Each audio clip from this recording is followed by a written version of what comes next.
around Tana River. The ministry provided a building material for 1,700 affected households. However, an estimated 5,000 households are yet to receive the support. The ministry is engaging development partners to complement the government efforts. In the year 2023, Kenya experienced the worst drought in 40 years. A total of 2.6 million livestock was lost, resulting in increased vulnerabilities among pastoralists. Due to this, the ministry continued to provide relief food to support 1.3 million households that were affected within the counties. The ministry has embarked on policy shift from humanitarian, Your Excellency, response, relief food dependency, to long resilience building for transformative and sustainable development in the hassles. Further, the ministry has realized significant milestone on presidential directives as follows, Your Excellency. Relief food, the ministry has reduced imports of cereals by purchasing locally available commodities such as maize and rice within the country for communities that are already affected by the drought. Under the presidential directive of planting 15 billion trees by 2032, the ministry has planted 7 million trees, and much of this work is done within the regional development authorities in ASALs. The ministry has embarked on a policy shift from humanitarian relief service, again, dependency, to long resilience building for sustainable development in the hassles. Given this, we achieve accelerated development through unique, transformative, and integrated programming geared towards sustained lives and livelihoods. The key priority areas spelled out in the strategy of 2027 are coordinating of development for the hassles, resilience building, social and cultural integration, climate change mitigation and adaptation, and leadership/governance. Your Excellency, I'm pleased to announce in this summit that partnership with USAID and Council of Governors is in the process of developing the ASAL Economic Development Master Plan 2050. The plan is envisioned to facilitate resilience, inclusive and sustainable economic evolution in ASAL by formulating and synchronizing a vast implementation schedule that pinpoints urgent and strategic action areas. The value of the ASAL Plan 2050 will be seen in its ability to transform crisis into economic stimulant through targeted, inclusive, and adaptive strategies. In addition, the ministry has developed policies and frameworks to which the development of ASAL have the framework of partnership coordination, resilience programming framework, and ending drought emergency 2. It is envisaged that the implementation of these frameworks will create synergies and harmonize efforts among partners to enhance the development impact. Finally, Your Excellency, I would like to once again thank you for accepting to grace this occasion, and I request the delegation to stand, and we invite His Excellency the President, Dr. William Ruto, to address the congregation.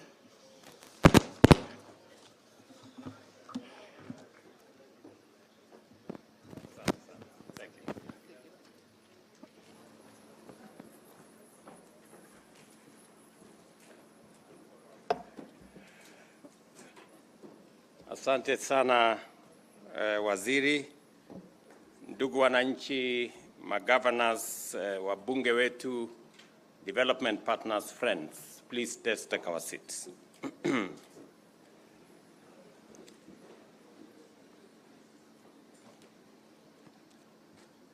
Excellencies, ladies and gentlemen,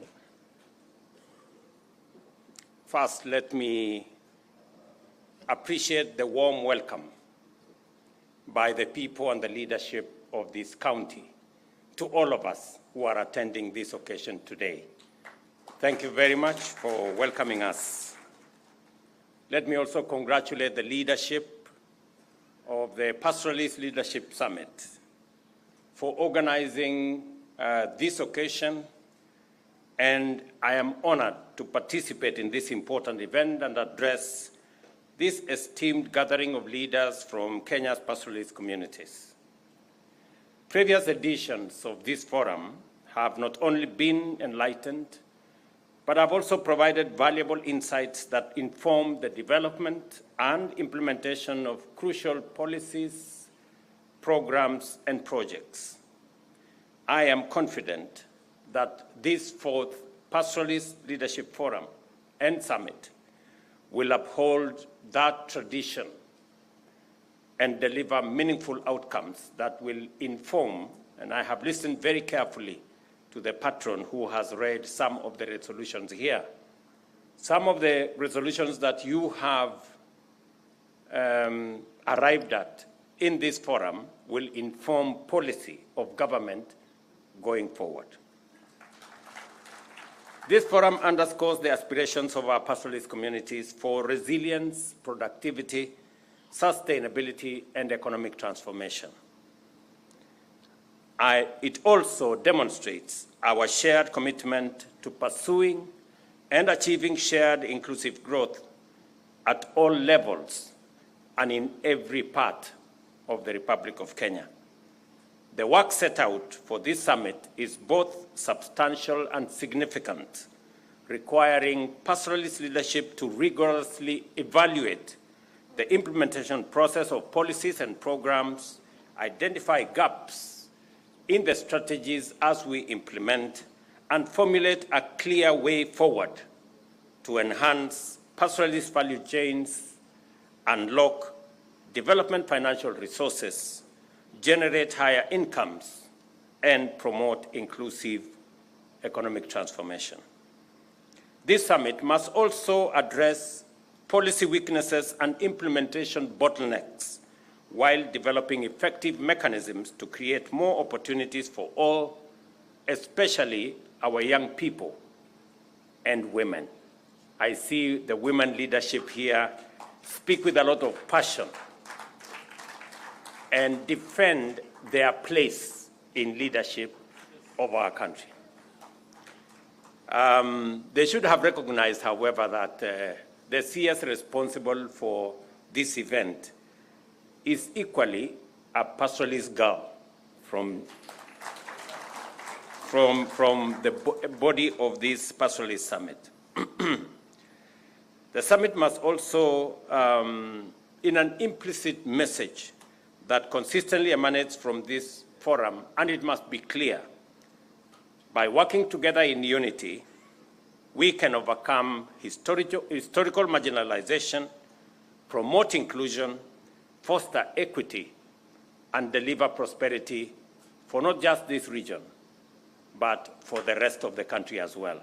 I listened to the chair of the FCDC, and he said correctly that the fortunes of our pastoralist communities are intertwined with the fortunes of the rest of Kenya. There cannot be, in my very honest analysis, a progressive Kenya without a progressive pastoralist community. 85% of Kenya is arid and semi-arid.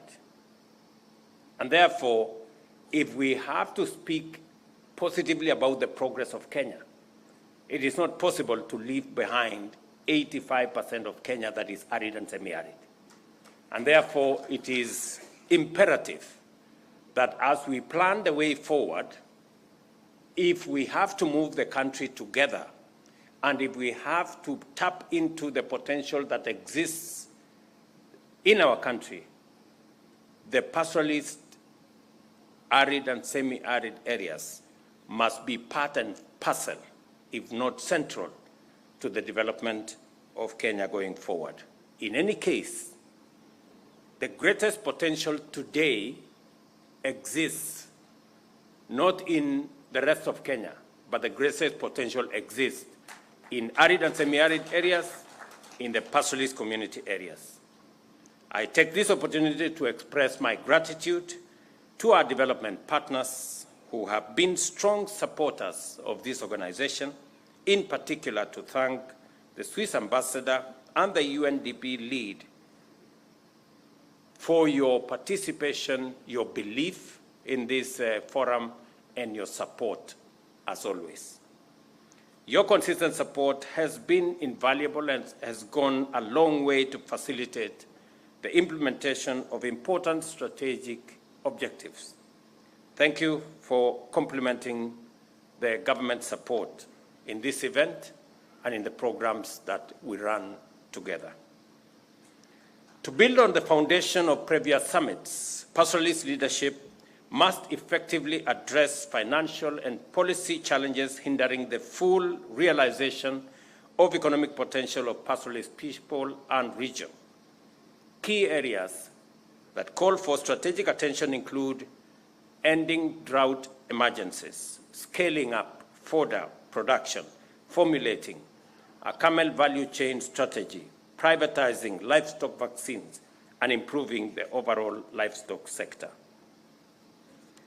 I am very clear in my mind, and I have given very firm instruction to the minister responsible for agriculture and especially livestock on the focus on livestock. We haven't given livestock the attention it deserves. And I am very clear in my mind that it can contribute much more significantly to our GDP if we had correct policy initiatives funded appropriately as is required and provided an offtake mechanism for our livestock keepers. Let me say the following, that in our strategy, livestock from dairy to beef and everything in between is part and parcel of what we imagine and believe that this should inform the way forward, especially in developing our agriculture and livestock sector. It is the reason why we have made a conscious decision to expand market for our livestock products. We must think about market for our meat products. We must think about market for our skin and hides. We must think about markets for the entirety of the livestock value chain. It is the reason why we have committed £1 billion to complete, for example, the Kenania project that is going to deal with our skins and hides. It is the reason why we are investing in Narok, additional resources to make sure that we build the capacity for handling our hides and skins and to begin the journey to make sure that these hides and skins translate into products, whether we talk about shoes or other leather products manufactured in Kenya.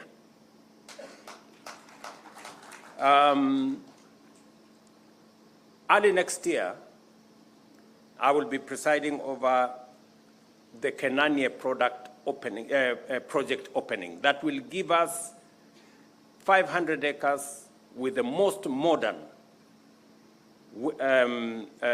treatment plant that will be available in Kenya. And I am asking the pastoralist community, as we provide offtake for your skins and hides, we must work backwards with counties so that we can make sure that the recovery of hides and skins from our abattoirs, from our other facilities that are being used is both correct and we use the right equipment, because some of the time we lose a lot of that skins and hides because of the flaying mechanism and the flaying capability.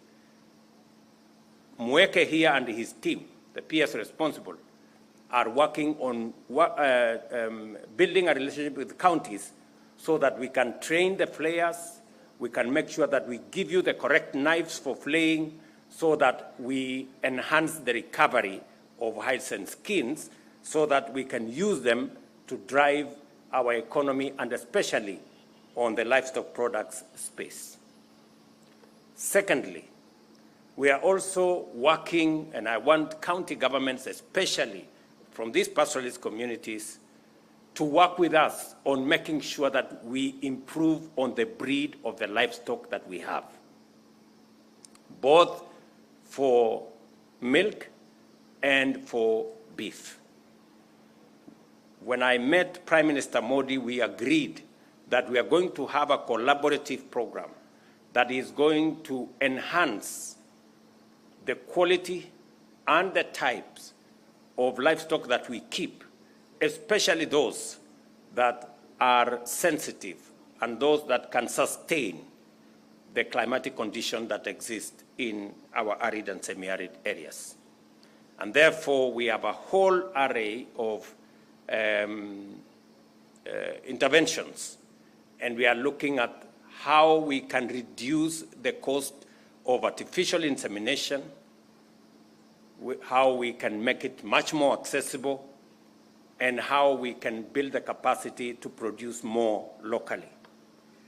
Also, to make sure that we open up market for our livestock products, we must manage our disease prevalence. We must manage the diseases that come with ticks and all the other things that come along.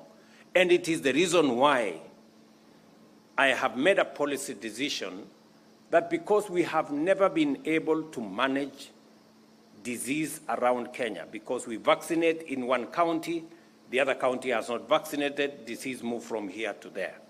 We are going to carry out a national campaign, a national vaccination exercise that is going to make sure that we vaccinate our 22 million heads of cattle and 50 million heads of small stock, goats and sheep. And that exercise is because it is necessary.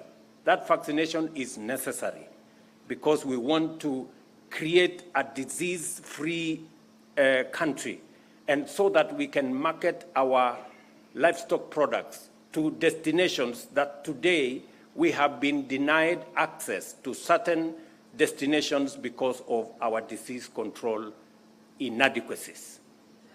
That is the primary reason. And for the avoidance of doubt, the vaccines that we will be using are produced in Kenya by Kenyans. Kevevapi, our own institution is going to produce these vaccines. We have one of the largest vaccine producers in Africa, in Kenya. Today, we are selling vaccines to other countries.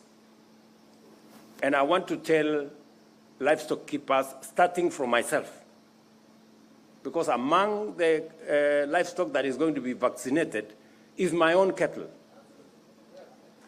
You know? So, there is an evil spirit in Kenya that is resident in some leaders. They churn out falsehood. They oppose everything for the sake of opposing. I mean, foot and mouth disease, PPR, are diseases we have been fighting ever since I was born. It is nothing new. So anybody opposing vaccination to eliminate FMD and PPR is simply mad and unreasonable and possibly stupid. I mean, honestly, how else can you explain? You know? Or maybe they don't have cattle. Maybe they don't understand what this is all about. You know? So if you are used to planting things, you don't know about livestock, please, when we are having a conversation about livestock, shut up. At least for those of us who keep cattle. So we are going to carry out this vaccination because it is the right thing to do, because we need to take charge of disease control and open up markets for our animal products. And we are going to use vaccines that are produced by Kenya right here at home, so that even as we develop vaccines that we are selling to other countries, we are doing the same to our country. Let me also say that, like its predecessors, this summit is a critical forum for advancing key agenda, and its legacy reflects very positive impacts. The first summit held in Narok in 2014 shone light on peace, security, and infrastructure deficit, which required urgent attention. In 2016, the Isiolo Summit advocated for the operationalization of the Equalization Fund and the expansion of livestock markets. The Garissa Summit in 2019, for its part, focused on socio-economic development and counter-radicalization and the promotion of community climate resilience. Your deliberations here are not in vain, because we will deal with them, and I am committed to ensuring that the consensus you strike here must inform government policy. As you know, the policy and institutional outcomes of the past summits included the implementation of the Equalization Fund, the Livestock Marketing Board, and the National Livestock Insurance Program. These initiatives have since been implemented to reflect our commitment to partner with you to enhance drought resilience and promote sustainable development. And let me request at this point that the leadership of the Pastoralist Summit work with my Minister for Livestock so that next week we can identify and appoint the leadership of the Livestock Marketing Board. I mean next week. And it must include women so that we don't have it must include women. So, Mweke, you're representing the minister here. Next week, by Thursday, we should have that Pastoralist Marketing Board appointed, the leadership, and work with the leadership of the Pastoralist so that we can identify the right people and the people who understand the subject matter of how we want to move ahead together. Recognizing persistent disparities in ASAL regions, the government of Kenya launched a $2 billion North and Northeastern Development Initiative, commonly known as NEDI, to address historical neglect and promote inclusive growth. To enhance its effectiveness going forward, I have directed that its implementation be implemented now from my office. And therefore, Rashid and your team will now move to my office so that I can keep tabs on what is going on. The newly established Livestock and Marketing and Products Board is key to organizing pastoralists into cooperatives and ensuring equitable market access. The Cabinet Secretary for Agriculture, as I have said, will expedite the appointment of the board and to make it operational by next week. Ladies and gentlemen, the modernization of pastoralist economies is crucial. This can be achieved by promoting the adoption of modern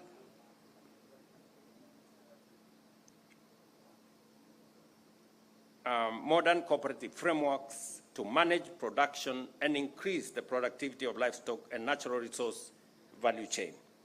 In this connection, I have instructed the Cabinet Secretary for Cooperatives to strengthen cooperative movement in northern Kenya and work with counties to train those responsible for the management of these cooperatives. Additionally, Equalization Fund continues to mitigate marginalization, having supported many projects in the past. And I was looking at the statistics this morning. You're all aware Equalization Fund was set up subsequent to the 2010 Constitution because of the inequalities that existed in our country and the need to bridge the gap between counties and regions that were way ahead of the others. I know there have been many policy changes in between, but the numbers speak for themselves. When I was asked by the Pastoralist leadership for the full implementation of the Equalization Fund,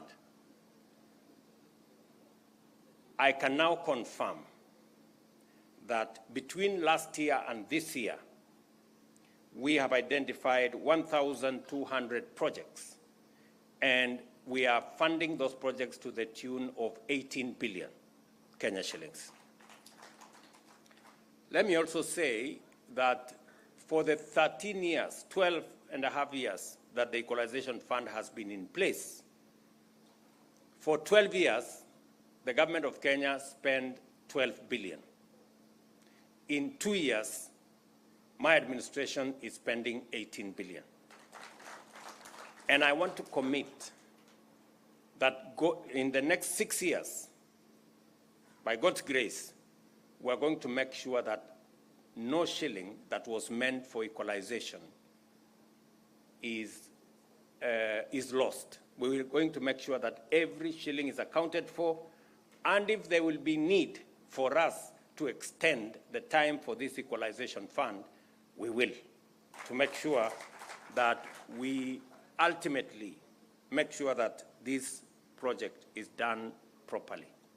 Let me also confirm that I agree that extending this program to cover 32 counties makes it inefficient.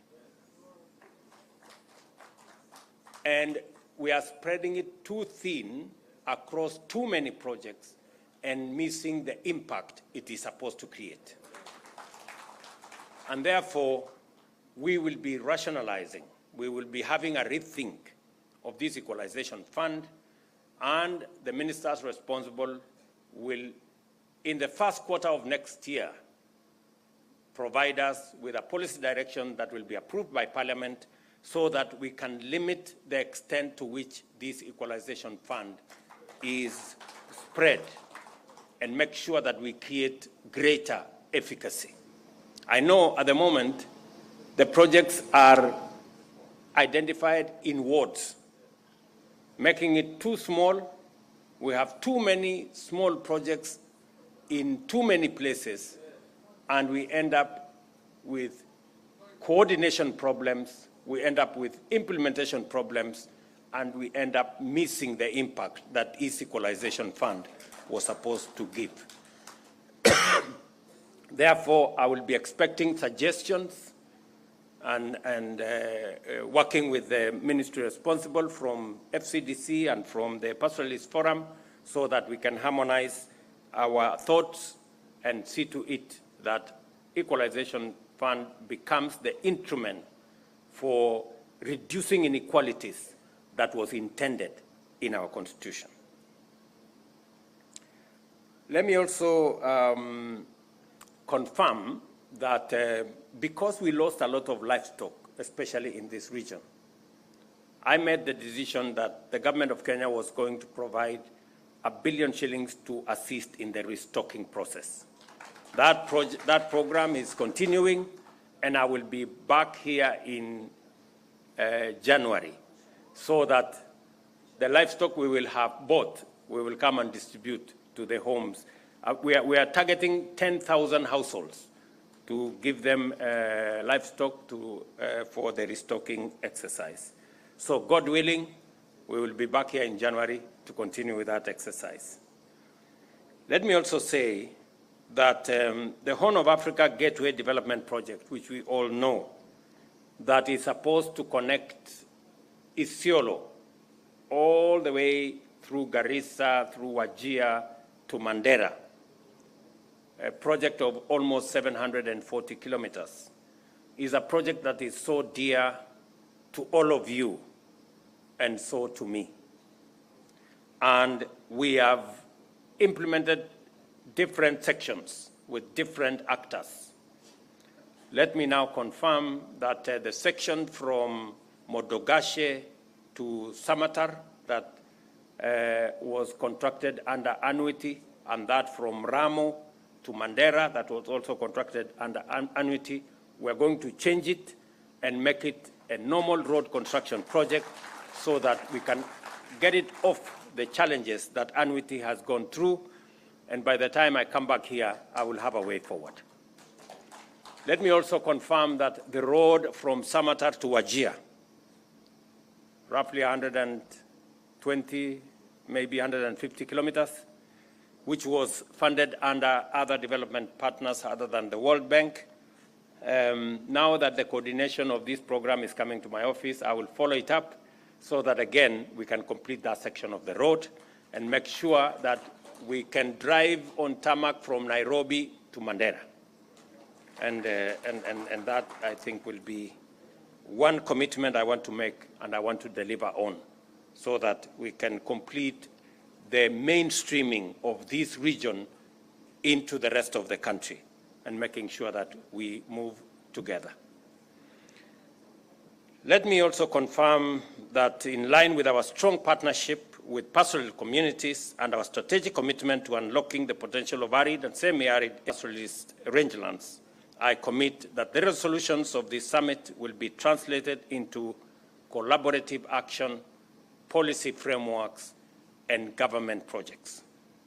This will involve coordination with parliamentary caucus, of course, and the county leadership. Mpunguze hii maneno kidogo hii. Naona mnasema iko protocol. Protocol ni kitu kidogo. Wachana na protocol. You know? Sometimes I go to meetings and I even I speak fast before the MCA. And I'm not bothered about who speaks when, how, at what point, you know. So don't be too much bothered about protocol. You know, let us let's work together. Sawa sawa.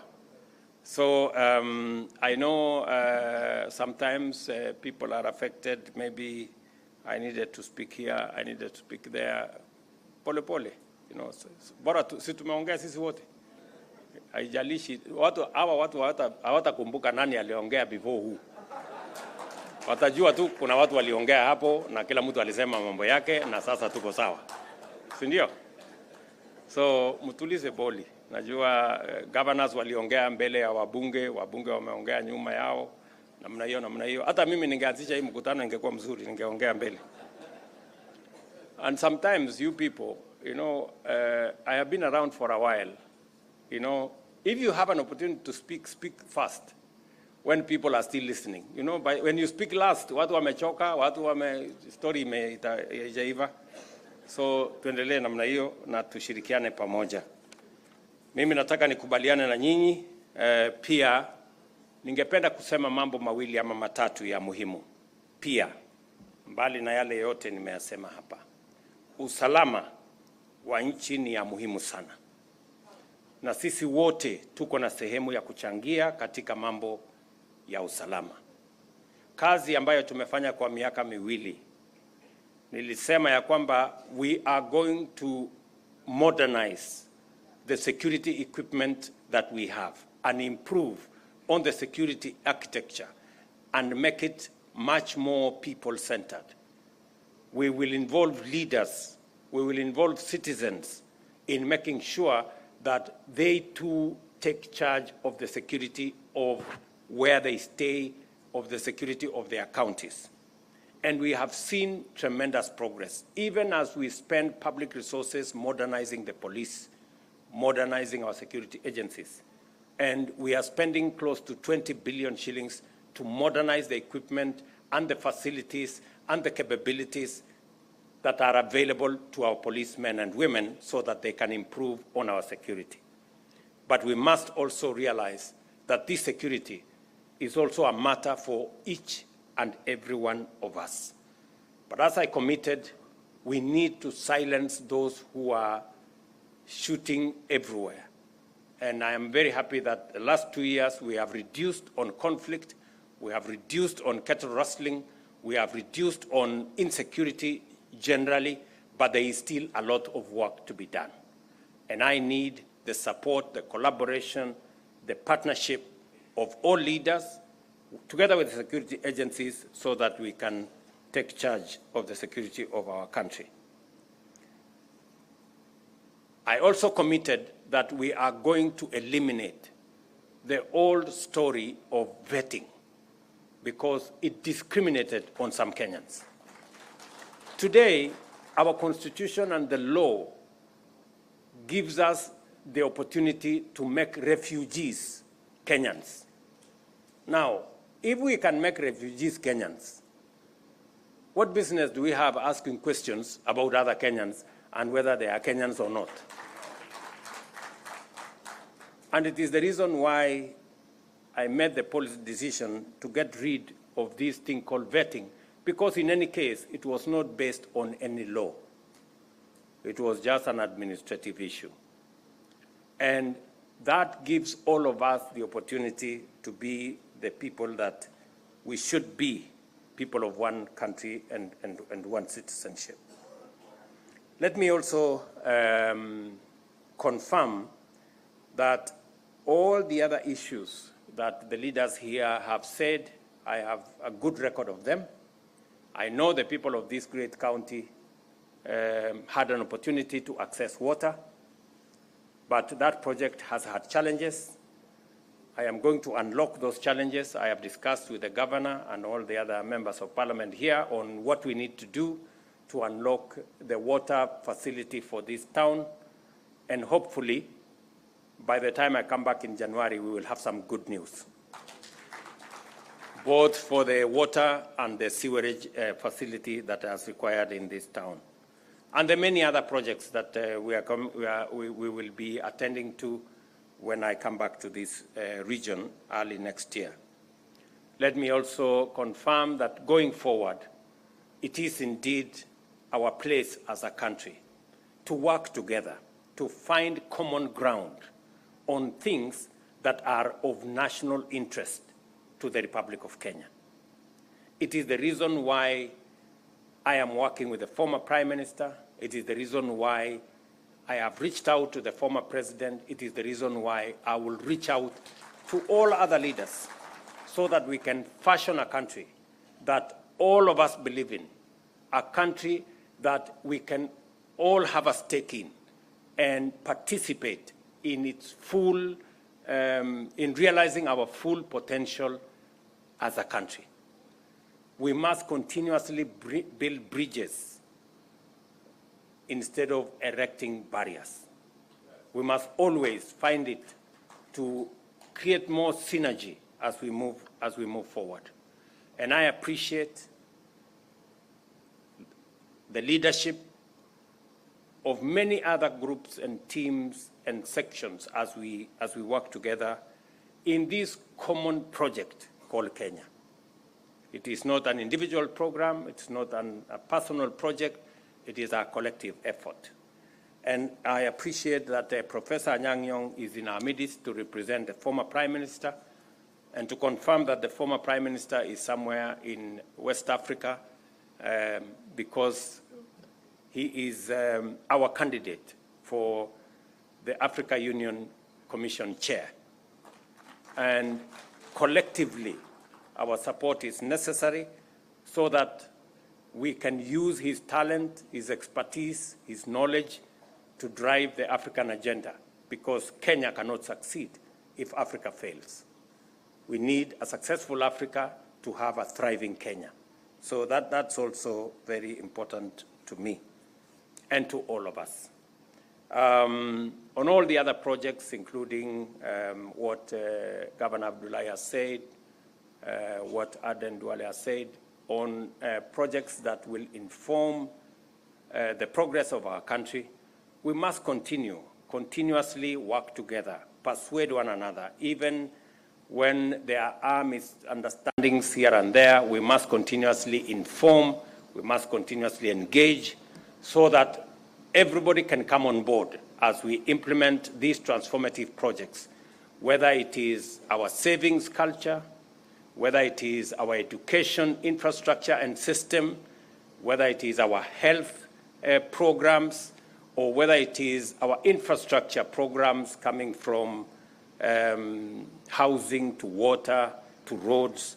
We must all continuously work together in that space. And let me confirm to the people of this county and to the pastoralist community that I signed into law the water bill I think 2 weeks ago, that now provides a bigger framework for matters to do with water harvesting, matters to do with water storage, as we look into the future, because to unlock the potential of our arid and semi-arid areas, water harvesting, water storage, water management is going to form a big and substantial part of unlocking the potential of this region. And that is why it is important for us to have a new policy framework and a legal regime that is going to support the process of our water management. Let me also confirm to you that as we hire more teachers, and this December, we are going to hire another 20,000 teachers, because education is important. And I want to tell the pastoralist communities, education is still a big challenge in this region. And leaders, pastoralist leaders to be specific, must mind about the education of the children of pastoralists as we do for the children of Kenya. I did say before, I will repeat again, that it is time that pastoralists take up teaching as a profession. Many pastoralists do not think a lot about, they like education, but they don't know that education comes with teachers. So there is no education without teachers. So if you don't have great consideration for teaching, then it undermines your belief in education.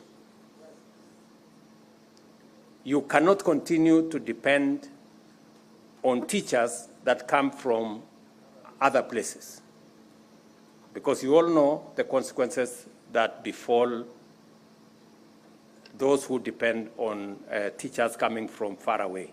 Whenever there is a small crisis, they find an excuse to seek a transfer, and you end up with classrooms that do not have teachers. I'm very happy with what counties have done. They have done more to sponsor teachers from this region to our teacher training colleges, and I made a confirmation that we are going to provide affirmative action for you. If you sponsor more teachers, we are going to create more places in our teaching institutions, teacher training institutions, so that we can train more teachers from this region, and so that as we employ teachers, we can also employ teachers from this region to serve the children from the pastoralist communities.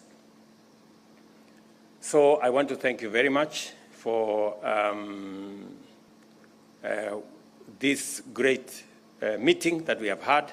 I am very confident that going into the future, we can build a much more cohesive, much more united country as we contribute our best in making Kenya great. Thank you very much, and I look forward to the outcome of this summit. Asanteni sana. God bless you.